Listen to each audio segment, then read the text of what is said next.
Hey, it's Nikki Thompson and you're listening to Tea with Nikki, embracing your sexual energy. And I'm so excited to have you here. I've been working my butt off to create these incredible episodes and I have loved seeing how many people are enjoying them. So if you are listening on iTunes, I would love for you to leave a review. That would be unreal. And let me know, give me a review. I love 5-star reviews. That would be unreal. And if you are listening, don't forget to subscribe so that you don't miss any of the other episodes. We have our weekly episode on Mondays, plus every so often, nearly every Wednesday, we have a guest that comes on board as well, which is really exciting. So if you are subscribed, you won't miss any of the episodes, which is awesome. Now, today's episode, I'm going to be talking about the emotional roller coaster of an orgasm and what is normal. I love this episode. Like, I've been really looking forward to kind of talking about this topic. When we talk about orgasms, I use orgasm as a kind of a summarizing of a self-pleasure practice. So it could be purely just experiencing self-pleasure. It doesn't have to be the full climax, is not what I'm talking about. So I just want to clarify that you don't have to climax to kind of really see the benefits of orgasm or self-pleasure for embracing your sexual energy. Helping you embrace your sexual energy through orgasm is really focused on reconnecting the head with the body. We often live just in our heads. We live in our heads, and what I mean by that is that we make all these decisions based on what we think we should be doing. What are the stories that we have been told and hold on to from our parents, from our family, from our friends, from colleagues, from society, from social media, and we make decisions based on all of that information. What we often don't do is reconnect with our physical body, with the rest of our body, and make decisions on what feels good, on what is aligned with our intuition. Now, our intuition is so crucial in creating the life that we really, really want, because our intuition is our North Star. It's our guide. It's our creative energy to create the life that we really want. But often we're not listening to it because we are in our head rather than in our bodies, or connecting both of them, because we want to live based on listening to our intuition, but there are times where we can override that with our heads, but what we want to do is work together with our head and our bodies, and that's where our self-pleasure practice or our orgasm practice can come into play, so that we can actually connect these two parts of our bodies together and not just feel amazing, but take action and do the things that we want to be doing. So when it comes to an emotional roller coaster of an orgasm, I want to share my personal experiences. Now, if you've been listening to a few of these episodes, or if you've been a huge raving fan and have listened to all of the episodes, you'll know I do not shy away from sharing my personal details.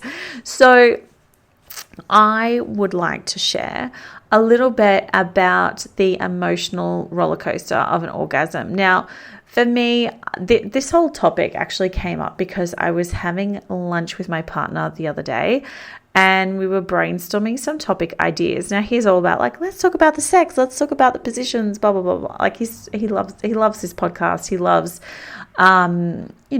we have a fun sex life. And I was like, okay, calm down. But what's going to help the women listening to this? Talking about positions, not so much, although that can be helpful. But talking about the emotions of an orgasm, for me, I can sometimes feel fucking exhausted after I have had an orgasm. Sometimes I feel I cry. Like I have to say it's not a common thing for me, but I have cried, especially if I'm with my partner and he just holds me and comforts me, and it just feels really safe to kind of let it out. And usually that has happened when I have been through something hard, but I've been locking it away. And usually I'm locking it again in my head because I don't want to talk about it. I don't want to either embrace whatever the hell is going on. I just don't want to acknowledge it. And so I often turn to a self-pleasure practice to kind of release that emotion. And so when I release emotions, it can be good, bad, and ugly. It can be any of them or all of them sometimes at once. So if I'm crying, it's a big release for me. Although I haven't cried if it's been just on my own. And so sometimes having my partner there, I just feel safe and he will just hold me, and it feels like a really safe, comforting space to just release that emotion. So that's what will happen. There have been times where I try and bite him and I don't know why. But he will be holding me while I climax, and I will try and bite his shoulder or his hand or his face, like anything. And I don't know if this is like this underlying anger that's just there, but that happens on occasion. That definitely happens more than the crying. So I do feel like I've got some anger that's just underlying for me. And there's times where I'm just like, oh, that was amazing. And I just am totally blissed out and don't really want to talk for a few minutes. And all of those things are okay. People are like, oh, is this normal? Like, what is normal? I can't climax. Is that normal? And, you don't have to climax. Having the expectation that you have to climax, first of all, is really exhausting, because if you're in that space, again, you're back in your head and you're not in your body. When we're in our heads, it's very difficult to climax. So if we have this expectation that we have to climax, otherwise it's not good, it's going to be difficult. If we have the expectation that we need to impress, or we're taking too long, or all of these things, especially if we're with a partner or partners, then we're back in our heads and it's going to be difficult. So what I suggest is let go of the expectations. You may cry, you may laugh, you may fall asleep, you may try and bite somebody. All of this is okay, although try not to hurt other people unless that's what they want. So all of these kinds of emotions are normal because we're reconnecting with our physical body, and we're unlocking that emotion that often we're holding in. For me, I definitely hold on to stress, anxiety, anger, all in my uterus, like all there. It's like when I'm angry or when I'm stressed out, I have like the worst period cramp ever. It's all in that space. That's where I hold it. So of course it does make sense that when I have an orgasm, it's gonna be released. So all of these emotions that come out are normal. If you have zero emotion when you orgasm, that's okay too. You don't have to have this massive, wildly erotic experience of unleashing emotion. That doesn't always happen. It's not even expected to happen ever if that's just not where you're at. So, or not, it's just might not be how you experience an orgasm. And these are all normal experiences. So having an orgasm is an emotional experience. My key takeaway for today, what I want you to really understand and embrace, is that it's all normal, it's all okay.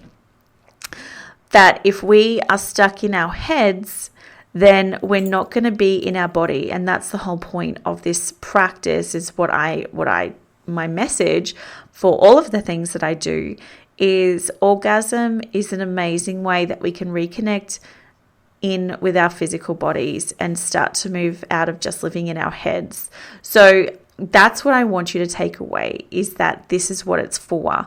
It's not for having this like earth-shattering orgasm on a daily basis. We want to get out of our heads and just experience our bodies, listen to our bodies, what feels good, what doesn't feel good, taking your time. You deserve to take your time.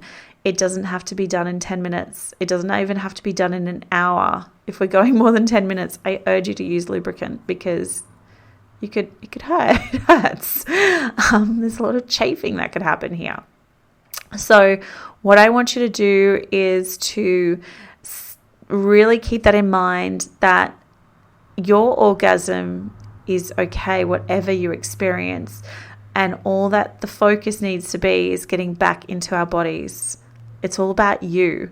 And this is why I talk about having our own self-pleasure practice on our own in the early stages, because often we are worried about our partner or partners about, oh, I'm taking too long. What are they thinking? What should I be doing this? Should I be doing that? Are they happy? Are they satisfied? All of those kinds of things. And that's what we want to move away from. So I really hope you enjoyed this episode. Don't forget that the conversation continues over in our free Facebook group, Momentum. The link is in the show notes. And I would love for you to share your own experience of, what emotions have come up for you when you've had an orgasm. This is it's a private group, so it's not going to show up on your news feed. And I would love for you to share some of your own experiences with others who may just be starting out or a little bit nervous to be sharing a story. If you want to share a story privately, you can feel free to message me. I get so many messages from people who just want to share via Messenger, which is fine. And I'll never, ever share that on socials. So if you want to share your story on socials, absolutely do that inside our group. I would love to hear it. And I hope you have the most incredible week. Don't forget, we have our guests on Wednesday and we are back again next Monday. All right, have an amazing week and I'll talk to you then. Bye.